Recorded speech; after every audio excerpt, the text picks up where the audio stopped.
Ah là, les amis, on a le sourire aujourd'hui, on a le sourire en ce dimanche 26 septembre les amis. Tout d'abord parce que le FC Barcelone vient de gagner au Camp Nou 3-0 face à Levante après 3 matchs assez compliqués quand même. Cette défaite contre le Bayern et ces 2 matchs nuls contre Granada et Cadiz. Le Barça qui renoue avec la victoire et qui va prendre les 3 points face à cette équipe de Levante qui était quand même assez faible. On va en parler un petit peu plus tard, mais on a surtout le sourire parce que c'était le retour d'Ansu Fati, le retour de ce petit jeune qu'on a tous adoré avec ses débuts au Barça, qui la saison dernière s'est blessé malheureusement en novembre face au Betis Séville alors qu'il réalisait un début de saison tout juste énormissime et qui a eu énormément de complications. Il a eu 4 opérations, il a beaucoup tardé avant de revenir. Il a accepté de prendre le numéro 10 après le départ de Lionel Messi et là il rentre vers la 80e minute dans ce match assez tranquille où le Barça jouait un petit peu avec les chaussons, on va pas se mentir, où le Barça était clairement dominateur face à une équipe de Levante invisible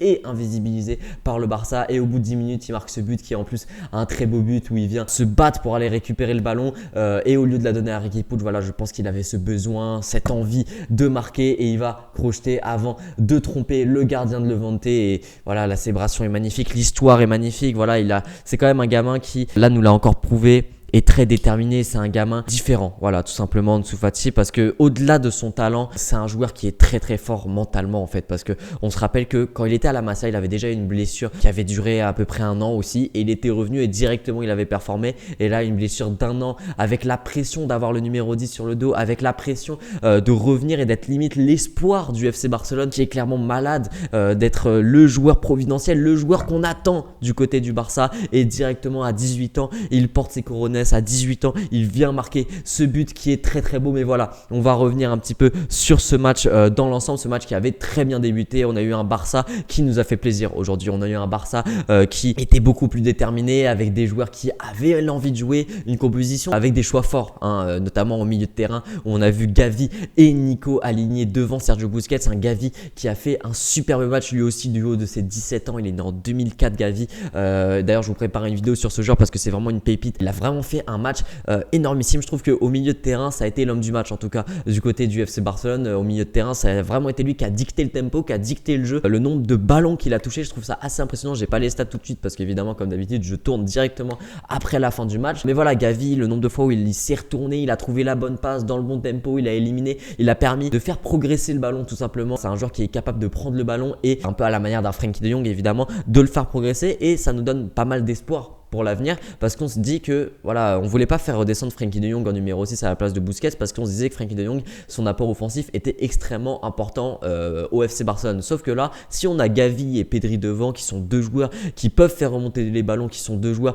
qui techniquement sont clairement au-dessus du lot et qui ont une intelligence de jeu vraiment excellente, on peut faire redescendre un Frenkie de Jong en 6 et ne pas trop perdre sur le plan offensif, surtout si devant on a un Memphis Depay qui a encore fait un très bon match aujourd'hui, qui s'est clairement rattrapé de son match très compliqué face à Cadiz où on le rappelle il avait raté 4 occasions énormissimes dont une où il n'y avait même plus le gardien, il suffisait de finir. Depay qui s'est clairement rattrapé dès le début du match en fait, où il va lui-même aller obtenir ce penalty, où il a fait énormément de fois voilà, partir sur le côté gauche et aller provoquer, aller dribbler, éliminer les défenseurs de Levante. Et là il obtient ce penalty qui va transformer, voilà, encore une fois Memphis Depay comme d'habitude qui montre sa personnalité dans ce Barça qui a bien besoin de joueurs avec beaucoup de personnalité, qui a bien besoin en fait de leader tout simplement, et c'est le leader d'attaque Memphis Depay, peut-être avec Ansu Fati, on verra évidemment. En fait, ce côté gauche, Memphis Depay avec un Sergio Dest qui est en tant que latéral gauche, il est vraiment excellent. Sergio Dest, limite, je suis en train de me poser des questions sur son réel poste parce que on savait avant qu'il arrive à l'Ajax qu'il était capable de jouer à la fois à droite et à gauche, mais qu'il était quand même meilleur sur le côté droit, que c'est un latéral droit de formation. Mais là, sur le côté gauche, je le trouve vraiment très bon parce qu'en fait, quand il est avec un Memphis Depay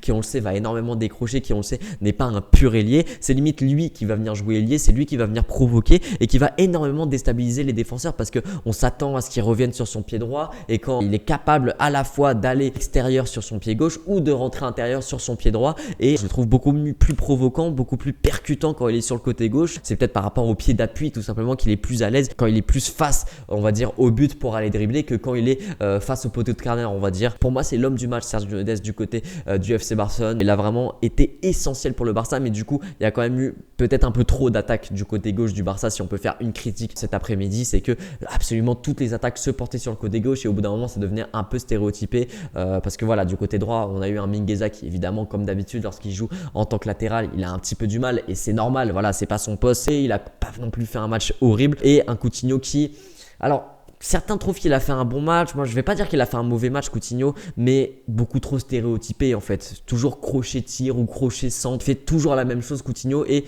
voilà, alors dans les petits espaces, il a quand même bien joué. Je trouve qu'il a quand même bien combiné. Il s'est proposé. C'est ça que j'ai bien aimé. C'est qu'il s'est beaucoup proposé. Il s'est pas caché. Et il a pas fait un match non plus horrible. On a eu un Sergio Busquets qui a fait un bon match aussi. Mais voilà, il y a quelque chose quand même qu'il faut nuancer. Alors, j'aime pas trop faire ça, dire c'est que le vanter.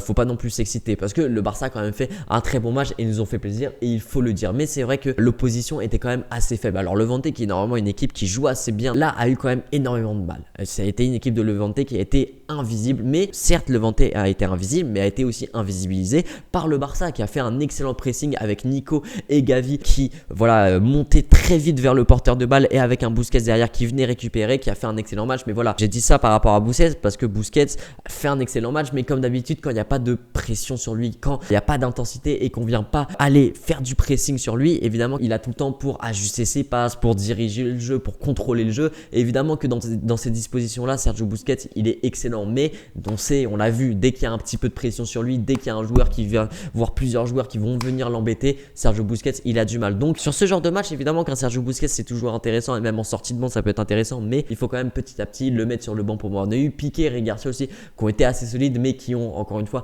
pas eu énormément de travail, tout comme Ter Stegen. Donc voilà, on va pas trop parler de la ligne défensive aujourd'hui, à part Serginho Dest évidemment et Mingueza qui eux du coup ont eu un travail offensif assez conséquent. On a aussi eu l'entrée de Riqui Puig qui était honnêtement assez bonne. Voilà, Riqui Puig qui là je l'ai trouvé bien mieux dans son placement, dans sa régularité, dans son professionnalisme en fait, parce que Riqui Puig, moi je l'adore évidemment, mais je trouve que des fois il est pas forcément très professionnel. Des fois on a l'impression qu'il veut trop toucher le ballon, qu'il veut trop en montrer et que du coup il se perd un petit peu, mais là je l'ai trouvé assez rigoureux, assez professionnel Riqui Puig et il a fait un très bon match. Je trouve qu'en fait son entrée il a été plus intéressant que Coutinho, mais après on peut pas trop juger sur des entrées comme ça. Mais on retiendra surtout de ce match la rentrée d'Ansu Fati et ce but qui est tout simplement magique et c'est vraiment beau à voir et je suis très heureux pour lui. On a eu aussi un Luc de Jong qui certes il marque son but, dans la surface il n'a pas été inintéressant, mais dans le jeu je le trouve trop lent. De Jong voilà, il a toujours au moins un voire deux temps de retard et il a beaucoup de mal à combiner avec d'autres joueurs qui sont beaucoup plus vifs, qui vont beaucoup plus vite tout simplement, que ce soit dans la tête ou dans les pieds, que Luc de Jong. Donc voilà les amis, j'espère que ce débrief vous aura plu. On se retrouve pour de prochaines vidéos. Tout simplement je vais faire une vidéo sur Gavi, je vous prépare aussi le débrief pour PSG City mardi et le débrief de ce Barça Benfica mercredi. Donc voilà les amis, c'était Franek, partagez, likez, abonnez-vous, ciao.